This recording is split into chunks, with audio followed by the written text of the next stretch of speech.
नमस्कार, आप देख रहे हैं 4 टीवी और आपके साथ मैं हूं प्रियंका सिंह। हमारे इस खास बुलेटिन में आप सभी का एक बार फिर से बेहद स्वागत है और बुलेटिन का आगाज करेंगे अहम खबर के साथ ही।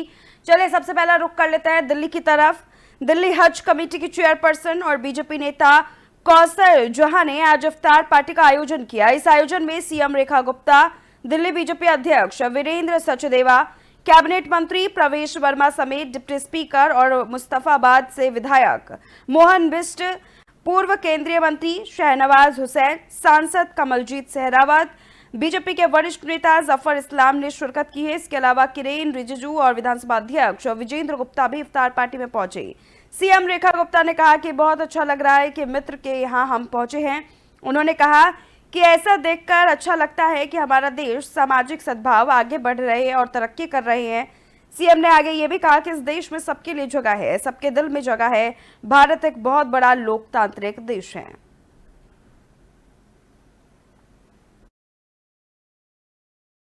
मुझे बहुत ही अच्छा लग रहा है कि आज हमारे मित्र के यहाँ हम आए हैं और सच में बड़ा सुकून है, बहुत अच्छा लगता है और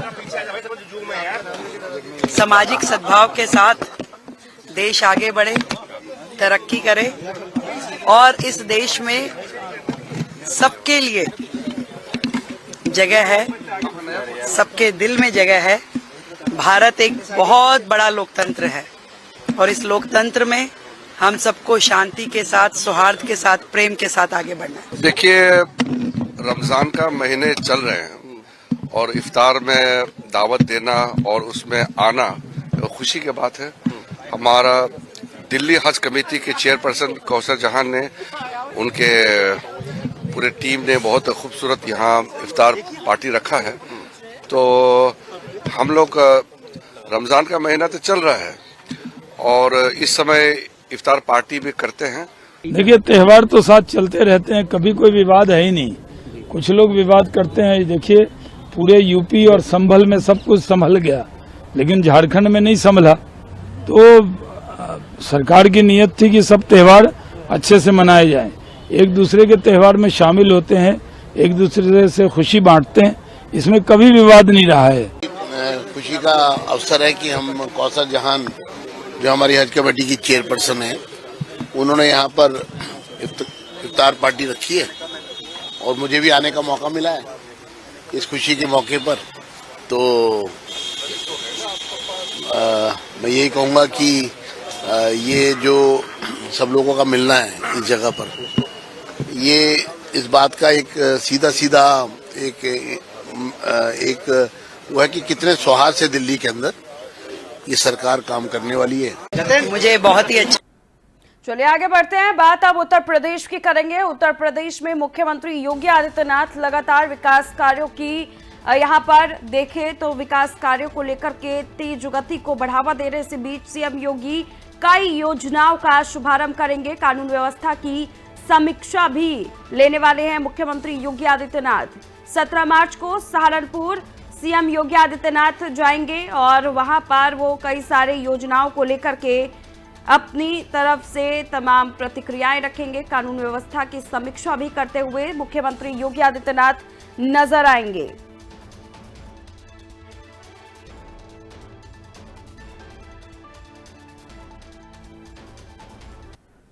चलिए रुक कर लेते हैं गोरखपुर की ओर। गोरखपुर में मुख्यमंत्री योगी आदित्यनाथ के सख्त निर्देश देखने को मिले। दरअसल मुख्यमंत्री योगी आदित्यनाथ ने अधिकारियों को स्पष्ट रूप से निर्देशित किया है कि गरीबों की जमीन पर यदि किसी ने कब्जा किया तो तत्काल जमीन को कब्जा मुक्त कराने के साथ दबंगों को सबक सिखाया जाए। किसी जमीन पर अवैध कब्जा करने वाले, कब्रों को उजाड़ने वाले बख्शे ना जाए। उनके खिलाफ कानून सम्मत कड़ा एक्शन लिया जाएगा। सरकार किसी के भी साथ अन्याय नहीं होने देने और हर व्यक्ति के जीवन में खुशहाली लाने को संकल्पित है। गोरखपुर में होली का उत्सव मनाने के बाद सीएम योगी शनिवार सुबह गोरखनाथ मंदिर में आयोजित जनता दर्शन में लोगों की समस्याएं सुन रहे थे। मंदिर परिसर के महंत दिग्विजयनाथ स्मृति सभागार के बाहर कुर्सियों पर बैठाए गए लोगों तक वो खुद पहुंचे और एक एक करके सबकी समस्याएं सुनी। इस दौरान करीब 200 लोगों से मुलाकात कर उन्होंने सबको आश्वस्त किया कि उनके रहते किसी के साथ अन्याय नहीं होने दिया जाएगा।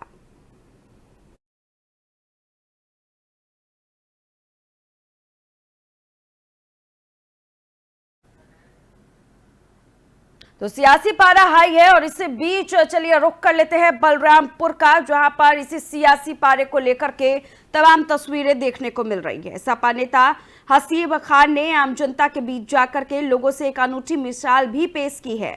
आपको बताते हुए चले, होली और रमजान को लेकर के लोगों के साथ खुशियां वे साझा करते हुए नजर आए। साथ ही गंगा जमुनी तहजीब की मिसाल भी कायम की, जहां एक तरफ हिंदू परिवारों को गुजिया वितरित की गई तो वहीं मुस्लिम वर्ग के लोगों को मिठाई और फल वितरित किए गए। रमजान चल रहा है, जुमा भी है, जुमा की भी बहुत बहुत मुबारकबाद देता हूं। और ये पहला ऐसा होली नहीं है कि रमजान में या जुमा के दिन पड़ रहा है। 1947 के बाद में ये शायद 14 बार ऐसा हो रहा है कि होली और रमजान जुमा एक साथ पड़ रहा है।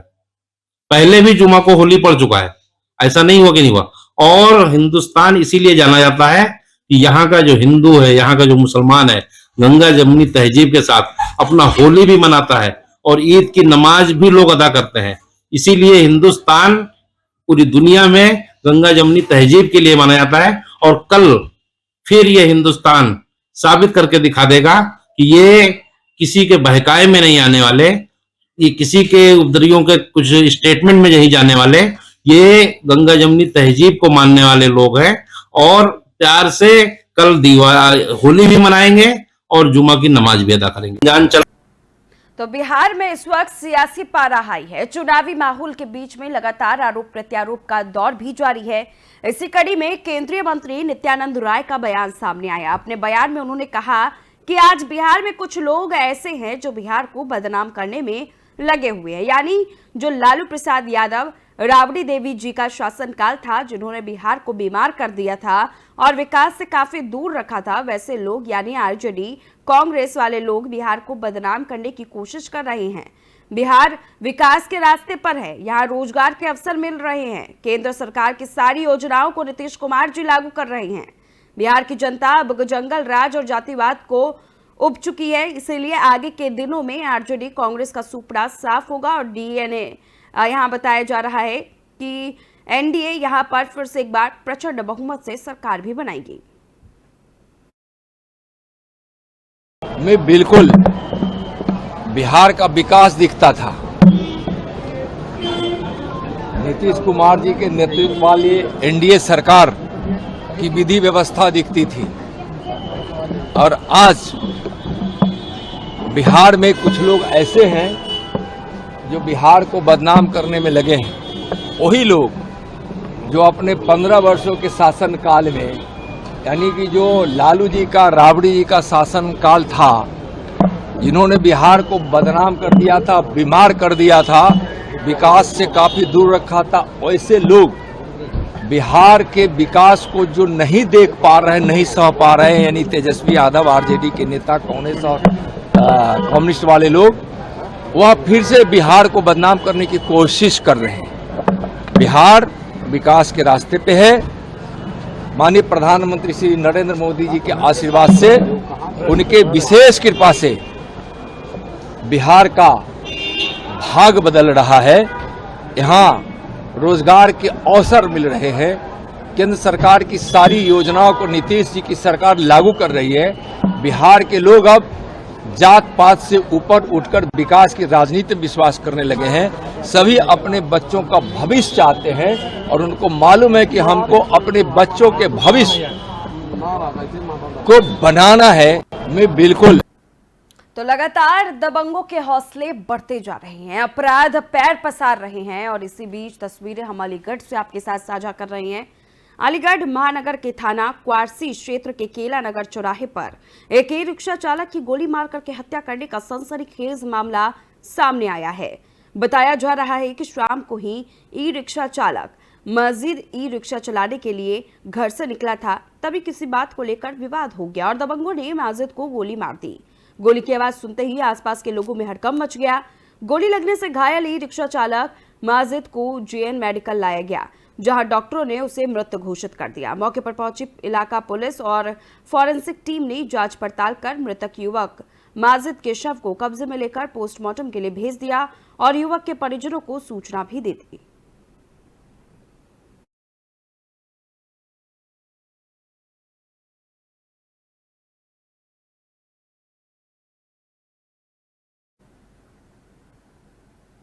तो होली का त्योहार अब संपन्न हो चुका है, लेकिन उसके बावजूद अभी तक तस्वीरें कई सारी सामने निकल कर के आ रही हैं। पटना में अपने आवास पर होली समारोह में नाचने के आरजेडी नेता तेज प्रताप यादव के निर्देश का पालन करने वाले पुलिसकर्मी के वीडियो पर केंद्रीय मंत्री जीतन राम मांझी का बयान सामने आ गया है। अपने बयान में उन्होंने कहा कि वे अपने गलत कामों के लिए जाने जाते हैं। उनके पिता के शासन में जो होता था उनके पुत्र भी वही कर रहे हैं।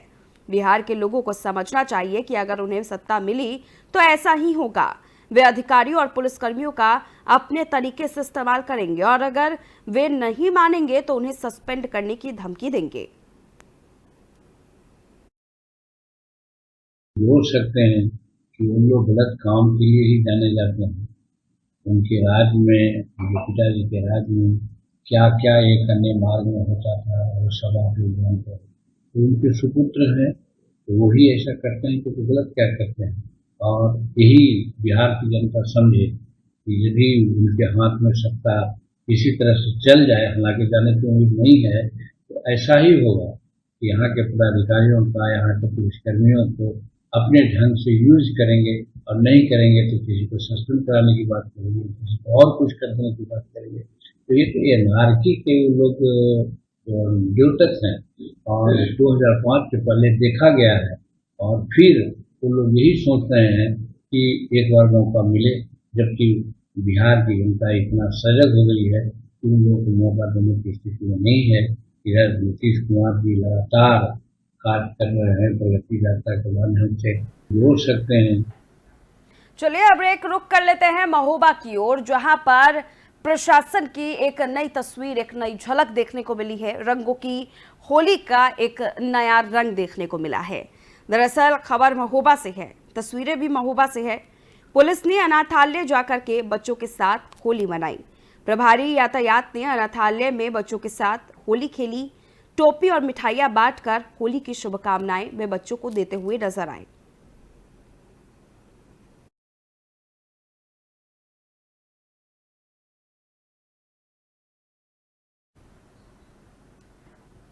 तो एक तरफ जहां दबंगों के हौसले बढ़ते जा रहे हैं, तो वहीं अपराध की सीमा अब दर बदर बढ़ती जा रही है। इस सीमा को रोका नहीं जा सकता, लेकिन इस सीसीटीवी कैमरे फुटेज को देखिए आपको सब समझ में आएगा किस तरह से इस तरह से बदमाश अपने आप का दबदबा बढ़ाते हुए नजर आ रहे हैं। दरअसल ये तस्वीर है अलीगढ़ से। अलीगढ़ के थाना बन्ना देवी इलाके के नई बस्ती सीमा फाटक के पास तमंचे और चाकू के बल पर 3 बदमाशों ने कोल्ड ड्रिंक गोदाम में करीब 1.5 लाख रुपए की नकदी लूट की। घटना को अंजाम भी दिया। लूट की पूरी वारदात गोदाम में लगे सीसीटीवी कैमरे में कैद हो गई। गोदाम स्वामी अमरजीत और उसके बेटे ने बताया कि वो अपने गोदाम के काउंटर पर बैठे हुए थे और पेमेंट गिन रहे थे। इसी दौरान 3 बदमाश अचानक से नकाबपोश अंदर घुस आए और तमंचे और चाकू के बल पर काउंटर कर यहां पर करीब 1.5 लाख रुपए लूट करके फरार हो गए। घटना की सूचना इलाका पुलिस को दी गई तो मौके पर पहुंची पुलिस जांच पड़ताल में जुट चुकी है। पीड़ित ने सीसीटीवी फुटेज के साथ पुलिस को कार्रवाई के लिए आगे की तहरीर भी दे दी है। जैसे अभी आज 2 आदमी आ गए थे, गल्ला खोला, गले में 2 रुपए निकाले, मैंने उन्हें रोका, उन्हें तुरंत चाकू निकाला। तो कितने लोग थे? 2 जने थे, एक बाहर था। तो टोटल 3 जने थे। तो कितने पैसे होंगे आपके? दायन बता नहीं सकते हम। फिर भी एक आइडिया। 1,80,000 हो, तक गिनती तो नहीं होते, दुकानदारी करें तो। यहाँ पे 4:38 पे मैंने घर चला गया था। मेरे पीछे 2-3 लड़के आए थे। उन्होंने डैडी को तमंचा दिखाया और छुरा दिखाया और डैडी से पैसे छीन के ले गए। उन्होंने बताया तमंचा दिखाया, पहले गले में हाथ भी डाला, जितने पैसे उनके हाथ में आए सब निकाल के छीन के ले गए। यहाँ 2 साहब आए अंदर फौरन गले पे हमला करा और लूट करके निकल लिए। वो हमने रोकने की कोशिश करी, लेकिन हमें दिखा दिया उन्होंने तमंचा लग गया मारू का। जैसे अभी आज 2 आदमी आ गए थे, गल्ला खोला, गले में 2 रुपए निकाले, मैंने उन्हें रोका, उन्हें तुरंत चाकू निकाला। एक तरफ जहां बदमाशों के हौसले बढ़ रहे हैं, तो वहीं दूसरी तरफ तेज रफ्तार का कहर भी लोगों के आम जीवन पर कहर बरसा रहा है। खबर यूपी के पीलीभीत से है, जहां तेज रफ्तार का कहर देखने को मिला। यहां हाईवे पर तेज रफ्तार एक साथ 3 वाहन आपस में भिड़ गए, जिसमें 9 लोग घायल हुए। 6 की हालत गंभीर है, जिसको देखते हुए डॉक्टरों ने उन्हें जिला अस्पताल रेफर कर दिया है। हादसा ओवरटेक करने की वजह से बताया जा रहा है। हादसा बीसलपुर रडहता हाईवे पर हुआ। बताया जा रहा है कि तेज रफ्तार एक ई रिक्शा और 2 बाइकों को आमने सामने देख करके लगा कि टक्कर हो गया। सूचना पर पहुंची 4 एम्बुलेंसों से सभी घायलों को बीसलपुर CHC में लाया गया, जहां 6 घायलों की हालत बेहद गंभीर बताई जा रही है। उन्हें देखते हुए जिला अस्पताल रेफर कर दिया गया। हादसे में घायल 4 लोग बीसलपुर, 2 बरेली, 1 पीलीभीत और 1 खुदागंज शाहजहांपुर का बताया जा रहा है। फिलहाल सभी घायलों का जिला अस्पताल में उपचार चल रहा है। अच्छा, क्या घटना हुई है, आपको सूचना मिली थी? टुकटुक को मोटरसाइकिल में टक्कर हुई, 8-10 लोग घायल हुए हैं। कहाँ सूचना मिली थी आपको? उगनापुर मरौड़ी का भट्टा है वहाँ पे, भट्टे के पास में। तो इसमें कितने लोग लेके आए थे आप लोग? इसमें 8-10 लोग हैं। महिलाएं भी हैं कोई? महिला भी है एक और बाकी जेंट्स है, और एक महिला का हाथ टूट गया है। 2 महिलाएं हैं? 2 महिलाएं। कितने लोग घायलों की संख्या होगी लगभग? घायल की संख्या 10 से 11 है। पायलट है 108-91 डॉक्टर के। अच्छा, क्या घटना हुई है, आपको सूचना मिली? और अब रुक करेंगे एटा का, जहां पर एक विवाहिता के शव मिलने के बाद हड़कंप मच गया। पूरा मामला बताया जा रहा है कि संदिग्ध परिस्थितियों में विवाहिता का शव मिला है। परिजनों का आरोप है कि ससुराल पक्ष ने विवाहिता को मार डाला। मोहब्बतपुर गांव में प्रियंका नाम की युवती का शव मिला है। परिजनों ने ससुराल पक्ष पर हत्या का आरोप लगाया है। उनका कहना है कि दहेज की मांग पूरी न करने पर यह हत्या कर दी गई है। पुलिस ने शव को फिलहाल पोस्टमार्टम के लिए भेज दिया है। जांच पड़ताल जारी है। न्याय की मांग को लेकर के परिजनों में आक्रोश देखने को मिल रहा है। प्रशासन पर दबाव भी लगातार परिजनों की तरफ से बनाया जा रहा है। निधौली कला थाना क्षेत्र के मोहब्बतपुर का ये पूरा मामला बताया जा रहा है।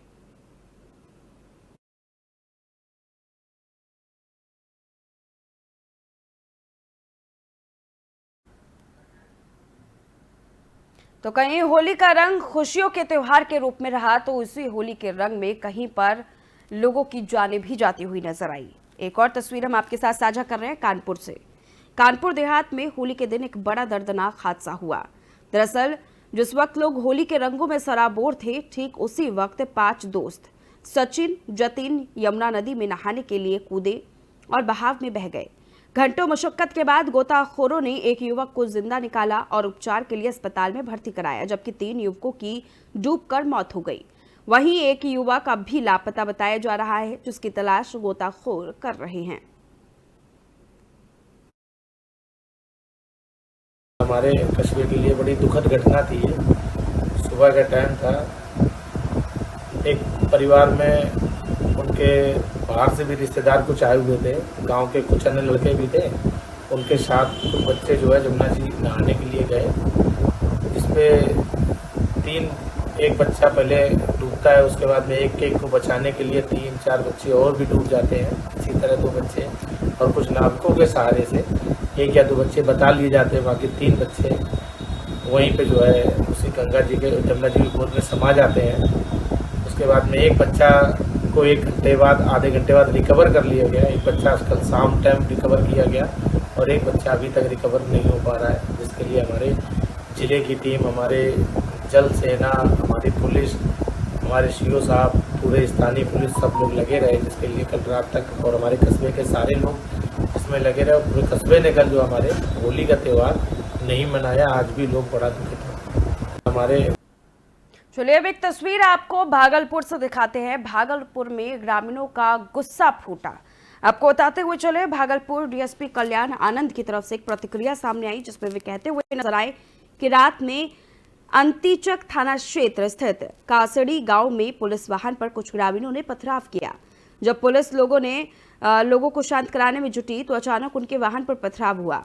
हमारे एक सब इंस्पेक्टर, 3 कांस्टेबल और 1 चौकीदार घायल हुए। ये कहना है भागलपुर DSP किया, जिन्होंने ये भी कहा कि वाहन का शीशा भी टूटा हुआ है। SSP द्वारा एक टीम गठित की गई है, जिसमें हमने कल रात छापेमारी की, जिसमें हमने 5 लोगों को गिरफ्तार किया। उनकी पहचान कर ली गई है। 24 लोगों के खिलाफ नामजद FIR दर्ज की गई है और 10 से 15 ज्ञात लोगों के खिलाफ FIR दर्ज की गई है। किसी को भी बख्शा नहीं जाएगा, सभी को गिरफ्तार किया जाएगा।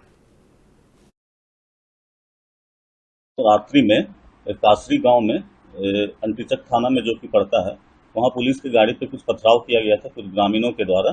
वो पूर्व से विवाद था तो पुलिस गई समझाने के लिए, उसी में अचानक से पुलिस के गाड़ी पे पथराव की। इसमें एक हमारे सब इंस्पेक्टर, 3 सिपाही और एक चौकीदार को इंजरी भी हुआ है, चोट लगा है और गाड़ी का शीशा भी फोड़ दिया गया है। तो उक्त आदेश उसकी जानकारी जब वरीय पदाधिकारी को दी गई तो एसएसपी सर के द्वारा एक टीम गठन किया गया, जिसके नेतृत्व मेरे द्वारा किया गया था और मेरे साथ सब इंस्पेक्टर, यहाँ के सर्किल इंस्पेक्टर, कुछ थानों के सब इंस्पेक्टर इंचार्ज, सिपाही और बजरा टीम के द्वारा कल रात में रेड किया गया, जिसमें 5 लोगों को गिरफ्तार किया गया है। इनकी पहचान की गई है, इनको गिरफ्तारी कर जेल भेजने के लिए अग्रतर कार्रवाई की जा रही है। 24 लोगों पर नामित एफआईआर है और 10 से 15 अज्ञात पे एफआईआर की गई है, जिसमें 5 अज्ञात लोग जिनका था, उनमें से 5 लोग का पहचान करके कल रात्रि में गिरफ्तार। तो रात्रि में कासरी गांव में अंतिचक थाना में महाकुंभ का शोर अभी अभी थमा है और अयोध्या में एक नई धूम देखने को मिल रही है। इसी बीच एक खबर आपके साथ साझा करते हुए चले। महाकुंभ के बाद अयोध्या डीजीपी प्रशांत पहुंचे और हनुमानगढ़ी व राम मंदिर के दर्शन पूजन भी किया। साथ ही उन्होंने आगामी रामनवमी का त्योहार को लेकर भी सुरक्षा का व्यापक जायजा लिया और रामनवमी के सकुशल संपन्न कराने के लिए उच्च अधिकारियों को दिशा निर्देश भी दिए।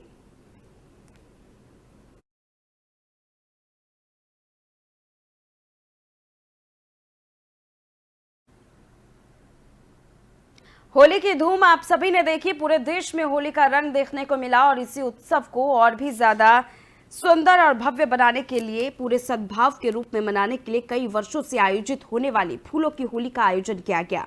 फूलों की होली का आयोजन बांदा में आयोजक श्याम मोहन धुरिया के द्वारा कंचनपुरवा मोहल्ले में बड़े धूमधाम के साथ ब्रज की तर्ज पर भगवान श्री कृष्ण और राधा की झलकियां को निकालते हुए फूलों की होली का आयोजन करवाया जाता है। इस वर्ष भी इसी तरह से आयोजन हुआ, जिसमें लोगों ने बेहद ही बढ़ चढ़ करके हिस्सा लेते हुए वे नजर आए।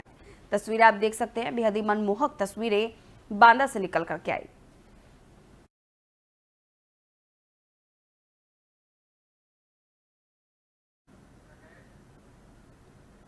तो फिलहाल इस खास बुलेटिन बस इतना ही। रुकेंगे एक छोटे से ब्रेक के लिए। ब्रेक के उस पार खबरों का सिलसिला जारी है।